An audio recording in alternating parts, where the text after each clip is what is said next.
چھوڑ دو جیسے غریبوں کے لیے جو شہنشاہوں کے دربار میں بھی جا کے کہتا ہے سن لو، جو مجھے جانتا ہے جانتا ہے، جو مجھے نہیں جانتا وہ جان لے، میں ثانی بھائی ظہیر بعد میں ہوں، اہل حدیث پہلے ہوں، وہابی پہلے ہوں۔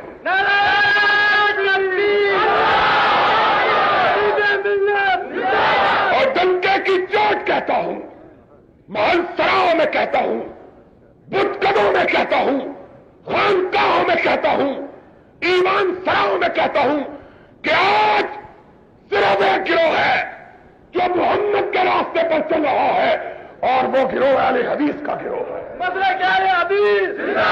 تم سن لو، ابھی ماں نے ایسا بیٹا نہیں جنا جو میرے سامنے اہل حدیث کو برا کہنے کی جرت کر سکے۔